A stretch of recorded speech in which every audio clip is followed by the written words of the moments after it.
Hello and welcome to the School Can't Experience podcast. I'm Leisa Reichelt and this podcast is brought to you by the School Can't Australia community. Caring for a young person who's struggling to attend school can be a stressful and isolating experience, but you are not alone. Thousands of parents across Australia and many more around the world face similar challenges and experiences every day. Today we are joined by School Can't mum Nicola. Nicola's been on a journey with her family, including 2 young people who have struggled to attend school. In today's episode, Nicola is going to take us on the journey that she and her family have been on, and in particular, the learning and the mindset shifts that she's experienced along the way. A quick content warning, this episode does discuss some sensitive topics, including the mention of a suicide attempt, so please take care when listening. Here's Nicola's story. Welcome, Nicola. Thank you so much for joining us on our podcast today. Really to be here. Well, let's get started by just getting a little bit of a context around you and your family, Nicola. What can help us understand a little bit more about you? I am mum to 2 lovely humans, teenagers now. I was always academically brought up, and a lot of value was placed on the importance of education. My kids seem to be quite bright, and so I thought, yes, they will go on and have their choice of whatever their future might hold. They'll be able to pick their path. And then we had COVID and lockdowns, and during that time, my eldest hit high school. I seemed to be really struggling, and we weren't quite sure what was going on, but school seemed to be a big part of it. So we reduced a whole lot of demands, and they still continued to struggle. Fast forward another couple of years, and then my youngest is due to start high school, and then they also started to struggle to attend. We had 3 or 4 years of one or the other or both at the same time, attending at most part-time, sometimes not at all. So, Nicola, if you use the benefit of hindsight and go back in time and hunt for the earliest signs that things might not go the way that you thought, what do you think were the earliest clues? Gosh, it's hard to know. The full benefit of hindsight, and as many of us did, getting diagnoses of neurodiversity during and post-COVID, I think that might have, if I had have known that back then, that might have tipped me off. Back then, my eldest had undiagnosed celiac disease, so they were just tired all the time. And we're like, well, you're tired, maybe you should sleep more or eat better or do something different. And in primary school, they were doing great academically and all the teachers loved them. And 90% of the problems that they were facing, which were few and far between, were all around connections with people. They would form really strong bonds, and then over time, as friendships do in early days, they sort of would change and fracture and move. And my eldest would butt heads with some people or be quite judgmental. And if I had have known then what I know now, that would have been a sign that their neurodiversity was making it hard for them to be in that kind of formal school environment. They might have approached things a bit differently, but I don't know how, because school is school. I can't change too much of that environment. The next set of signs was that even post-celiac diagnosis, they were still low energy and really struggling every single day. Who were pursuing diagnoses and trying for things there, who were also trying to live our lives and do all the thing and support all the people. And if I had have known where we were going to end up, then it would have stopped earlier, because that relationship with my kids was just so difficult. This whole journey has really brought back to me that, well, we want the world for our children, and we want to offer them and push them and encourage them to get past the boundaries of what they can see, because we have more lived experience than them and we know what our kids are capable of. And our number one job is to be there and love them. And when you can sense that a trusting, loving relationship is just constantly being worn down by the demands of day-to-day life, it's a sign that something's really wrong. And I think that's really where I would have noticed that things were just, we needed to do something else. So you mentioned that general kind of tiredness that maybe the celiac disease could have explained, but even with that diagnosis, that didn't go away. Every day, all the time, they're just saying, I'm tired, I'm tired, I'm tired. Tired, my body hurts, They would sort of do things the minimum they could get away with or just try not to do it at all. And dealing with early teenagers here, they're known for being a little self-involved and a little self-centred and maybe a little lazy. As a quite old teenager that I am still on the inside, I would love to not do all the jobs that I have to do. And so you misread the signals. You're like, oh, you're telling me you're tired, but it's just an excuse and you should suck it up and clean your room. So, we go around and making these assumptions because we don't know that life could be any other way. And it's only since coming on this journey that I've discovered that school can't is even a thing. What was that journey like for you? So you go from because I have a son who's very much the same, right? He's always tired all the time. And I very much was the same. I'm just like, we're all tired, suck it up, let's get on with it. Yep. How did you get to a different mindset on this? What was your path? Very slow. We cut back on a whole bunch of extracurricular activities. We had that raft of headache, stomach ache, things that are signs and symptoms of your central nervous system not working properly, are very difficult to validate through medical expertise when you're looking for a medical explanation of why is my child generally unwell.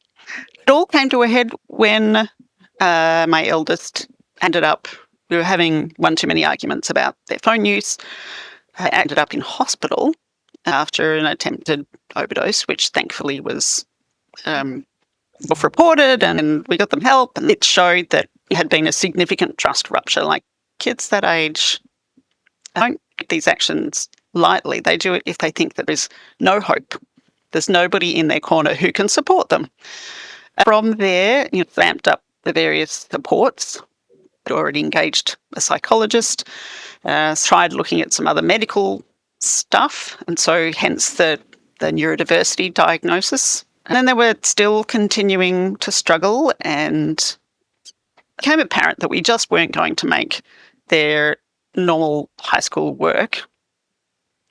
And so then went to online school part-time. It was not too much interaction, really small class sizes, headphones, better protocol, because when you're online, people don't tend to all talk at once. Mm-hmm. We managed about 2 to 3 weeks of that. And we were like, okay, this is still not working. Let's have to take a big break. We'll take a term off, explore some other things that might be going on and see whether we can get some supports back on board if you want to start year 10. And of course, this sounds all very neat and orderly, but like a duck on the top of the water, underneath mum's feet, are swimming like mad. Because in this time I'd been busy researching home education, which scared the daylights out of me. Turned out to be not scary at all, because there's a wonderful home education network and they were very reassuring, and I attended some webinars and I thought, actually, no, I can do this. It doesn't have to look like formal schooling. This is amazing. I think I started researching other people are going through this. That's when I came across School Can't Australia. I really like the framing of everything. It's not school refusal. And using that meant that I could have good conversations with school and other external support people. What was going on for you, Nicola? Because I imagine that in addition to doing all of this research work and working with the school and getting your head around the idea of home education, you probably had other stuff going on as well. You were working through all of this, or trying to? I was a chief of staff for an Australian email company. We had 50 or 60 employees across the States and India and Australia. That sounds very demanding. I just couldn't manage the stress of the kids at home and the demands of the job simultaneously. And so something had to give. Can you give us a bit of a sense of what a day in the life was like back in this peak time when you were working full-time in this big job and you had all the stuff going on at home as well? What was that like? There was a lot of guilt. It was post-pandemic, so we were supposed to be in the office, not full-time, but semi-regularly. I didn't feel like I had the energy to do that or the social capacity. There were times where I got on the train and got halfway in and then got off the train and went back home again because it seemed too much to fit it in.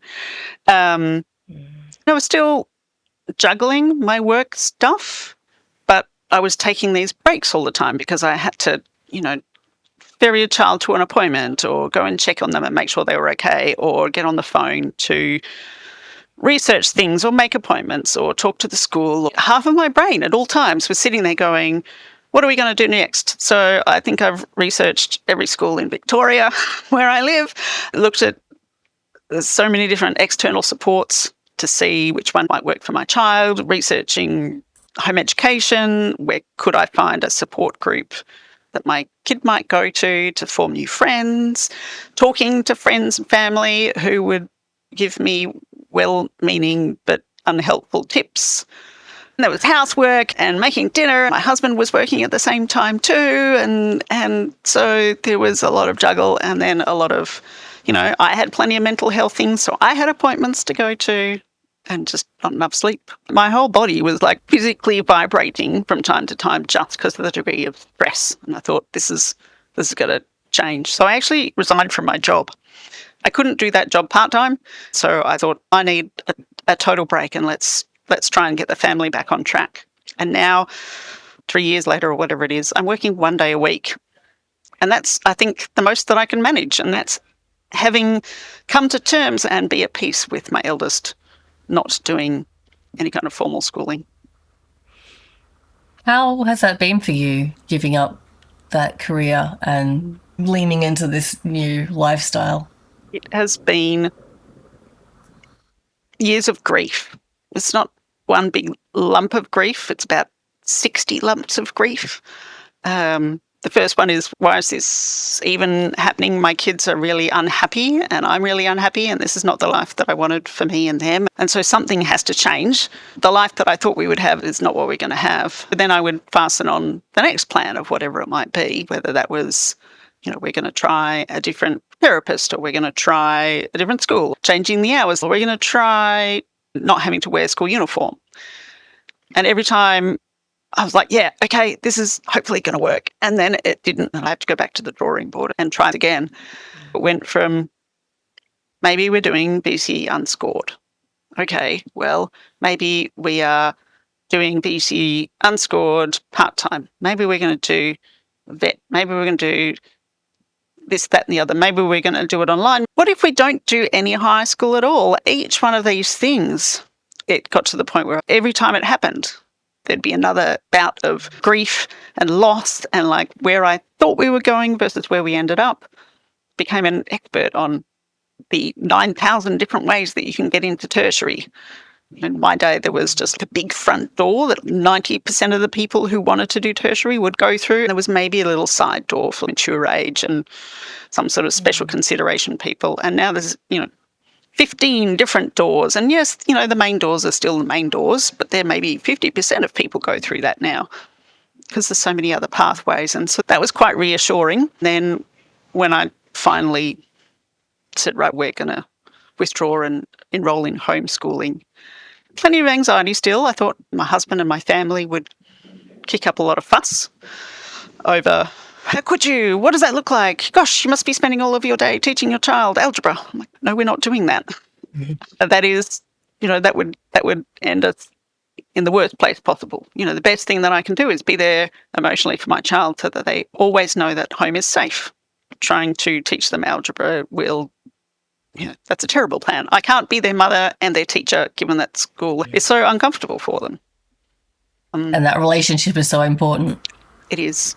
So, yeah, it's been grief. And then suddenly when I stopped pushing so hard, I went, all right, well, we're going to go homeschooling and just kind of go with whatever my kid has capacity for. There was this amazing sense of relief. Mm-hmm. And suddenly home life got less stressful. I had more brain back to do things for myself, but also for the household. And it was around then that my youngest was like, well, maybe I could re-engage with school. Had to line up a bunch of supports for them too, but it just all around that time, everything just started to come together. I cannot tell you how great that was after years of so much stress. I mean, there's still a lot of emotion tied up in that. Do I think that I could have done more? I mean, we're a parent. We always feel like we've failed our children in some way. How do you feel about you and where your life has turned out now? I still carry that grief for the life that I thought I was going to have and the one that I've ended up with now. I accessed Carer Gateway. I had other things going in my life that also added to my carer load. I was like, I would like carer counselling because I think a lot of the stuff that I've got going on relates to that role as a carer. I wanted someone with particular expertise in what is it like being a support system, particularly for your child, and it, impacts on your life, and you end up with all these complicated emotions that you feel guilty about. Like, why am I frustrated with having to support my kid this way? Well, I know why I'm frustrated, but what do I do with this emotion? Can I turn it into something that's productive instead? My frustration with the situation is actually, unpacked. I'm like, well, this is what enables me to keep going and keep advocating for my kid and keep looking for supports that might work, because the story is not yet finished. That frustration with where we are now is actually helping me keep us going towards something that might be better, rather than just throwing up our hands and saying, well, this is what we've got now and we're stuck here. You mentioned when you were talking about home education that you might have gotten a little bit of challenge potentially from friends and family and maybe husband. How much have you and your partner been on the same page through this journey? Has that been a challenging thing? We are two people who've been married for quite a while. You spend enough time with any one person and you end up having some differences of opinion. He was less involved with the kids' day-to-day experiences, and he was not going to all of these appointments and talking to the psychologists in the school. I was carrying all of that in my head, and he would only see the behaviour that was visible at home. He was sort of following along 2 months behind where my thinking was. We had the occasional chat where I said, I understand that you are frustrated and I have not been passing on as much of this information to you as maybe I should have, but here's where we are now, and we can't do that thing that you want us to do because these are the reasons why. So I would have to catch him up. It's a job in and of itself, isn't it? Educating other people who have questions about why things are going the way that they're going, and you spend so much time intensely trying to understand all of these things.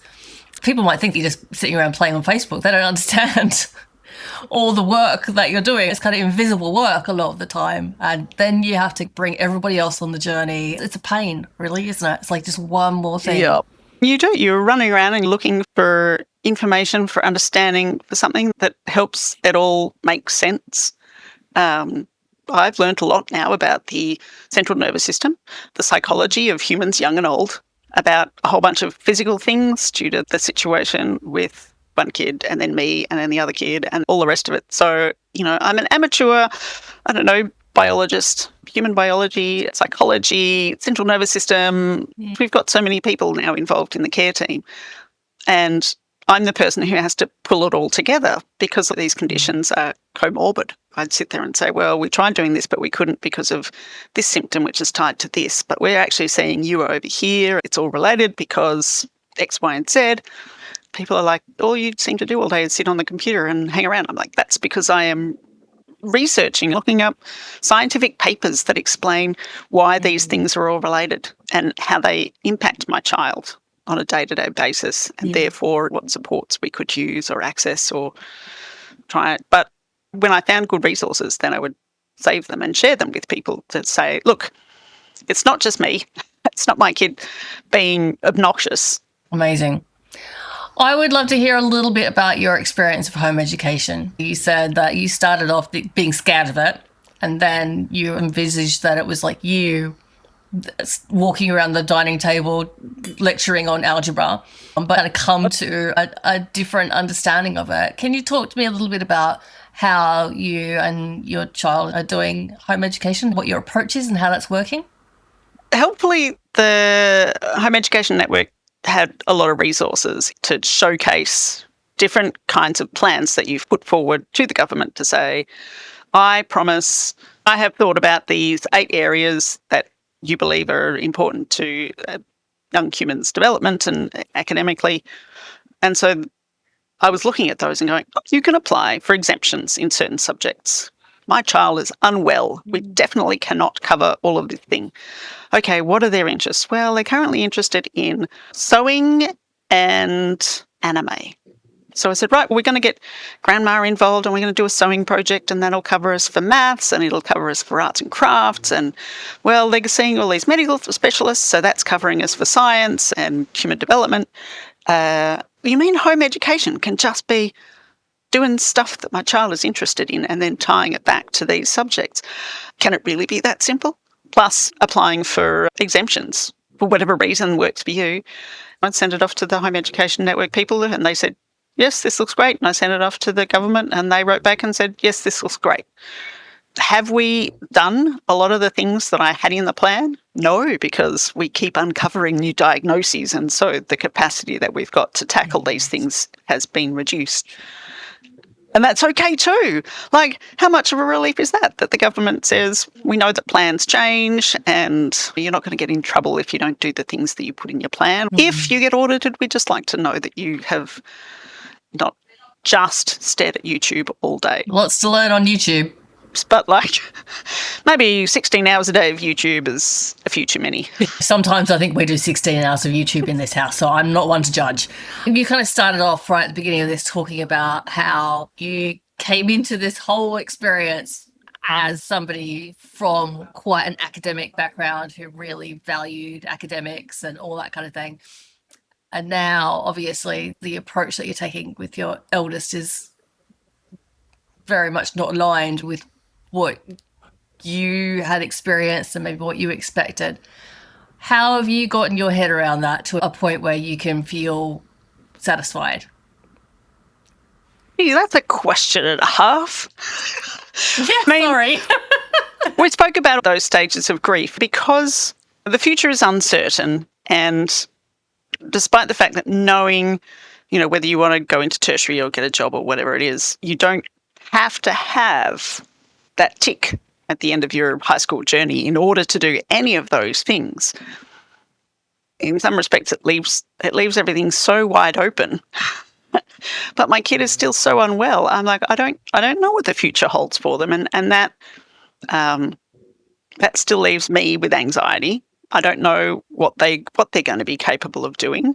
I do know that when they decide what it is, if we can help them get there, they'll be amazing at it. But at the moment, that just seems so far away. For my youngest, I've realised through all of this, I'm like, do you know what? The marks don't matter. And that has been a big relief, and it makes me feel sad for the young, anxious me who put in so much effort to try and do the best I could possibly do. It didn't matter whether I got a 92 or a 52. I passed the subject. I'm running around telling my nieces and nephews and everybody else who'll listen. I'm like, do you know what?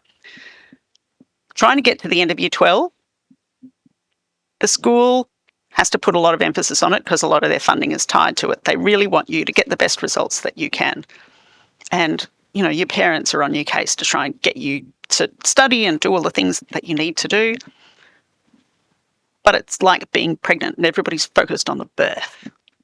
But what they can't educate you with when you're pregnant is what is the next 20, 30, 40, 50 years like as a parent, much less those first few weeks. And I feel that finishing off high school is a bit the same. Everybody's focused on getting to that final number or whatever it is that might look like for the end of your schooling. But nobody looks at that. Whatever your next step is, nobody looks at it again. Yeah, you're so right. I think the other thing that I really learned from talking to the Home Education Network folk as well is that it doesn't all have to be done by the time you're 18. We have this false deadline that you have to have all of this done by the time you're 18, and then it's like game over, can't do that anymore. And it's like you can take as long as you need to get through this stage and work out what's next. You can go back as an adult and finish your high schooling at age 38 if that's where you're at and you're like, oh, I regret not having finished my thing. Well, you can go back at 38 and finish. We've got huge amounts of flexibility. We've got so many options now. But for me to suddenly go, do you know what? I don't care about the marks, which has been an interesting journey for me psychologically to sit there, as someone to whom strong academics was such a core piece of growing up. Having another viewpoint has taken a lot of time and a lot of reading and a lot of just sitting with what is it that I want for my child. And I would much rather have someone who is curious and interested in the world and knows that they can come and chat to me about anything. I'd much rather have that child than the one who is miserable, grumpy, angry. We can't communicate because every time we're communicating, we're fighting. My role as a parent is to ensure their safety long term and to create the person who can function as independently as they can. And I can only do that if they know that I will always be there for them and that I always love them and they're worthwhile as a human and I'm always going to be there for them. And now that they're a bit older, we're going to talk about what matters to them and how I can help them get there. It's lovely. Nicola, I might move us on to our last couple of questions, if that's okay. So, if you could go back in time and tell earlier Nicola something, when would you go back to and what do you think you'd tell yourself? I mean, I'd almost go back to when I was pregnant and panicking about would we be good enough parents? And I'd say it'll be okay. The most important thing you can do as a parent is to have that strong connection when you are working together and got that trust with one another. You can make it through the obstacles. Life is not smooth and easy. It's okay, and life's definitely not going to look like the way you thought it will. But if you focus on that trust bond, then it'll be okay. That's your priority. Focus on the trust bond. If you could tell everybody who's listening, who's going through their own school can't experience right now, one thing, what would you want everybody to know? I mean, again, it's got to be that whole thing where you're connecting with your kid. In so many support groups on Facebook and elsewhere, I see so many people in the school can't experience searching for a way that will help them get their kid to school. How do I get them to school? How do I tell the school what I need? It's really school focused. I would love for there to be a shift in the conversation to how do I support my child so that it's not about the school, it's about my child. I think that would make all of us feel a lot less stressed. Unfortunately, our whole culture is centred on the fact that when you're a certain age, you must be at school. We put a lot of pressure on ourselves and there are so many options now and school doesn't have to look the way we're taught that it has to look. So, focus on your kid because any other process is madness. Like, you'll go mad. And then finally, if there was one resource that stands out that you think people would benefit from knowing about, what would you recommend? Interestingly, it's a book that's nominally about housework called How to Keep House While Drowning. A very dear friend sent it to me. And it does not come with, here's how to organise your laundry basket to make that easy. It is about teaching you that chores are morally neutral, and so you're not a bad person if you don't have your house looking a certain way. It doesn't make you a good or bad person. If a job is worth doing, you can half do it. And suddenly that made sense to me because, whether it was I don't have time or the energy to do a full load of dishes, so I'm going to scrub the fry pan and 2 saucepans because that's what we use and the rest will have to wait. But that also worked for me for the school journey too, to say, well, I'd love for my kid to be back at school full time. But if all we can manage right now is one period, it's okay to say, well, if one period's what we can manage, then one period is what we'll try to do. Yes, taking the burden of judgment off ourselves is a huge thing, isn't it? And giving yourselves so much compassion because we're trying to juggle it all. And we think of ourselves as failing if we're not able to juggle it all. And sometimes life that's too much in one bucket. Nicola, thank you so much for sharing your journey. I'm really pleased that you were able to get through those difficult times and transition into a place where things are working for your kids and your family and better for you as well. I'm sure it'll continue to be lumpy and bumpy in the future. This has definitely taught me that life is never going to plan. Yeah, that is very true. Okay, well, thank you so much. Really appreciate your time. Great to chat with you. Many thanks again to Nicola for sharing her story, and I hope there was something in there that resonated with you.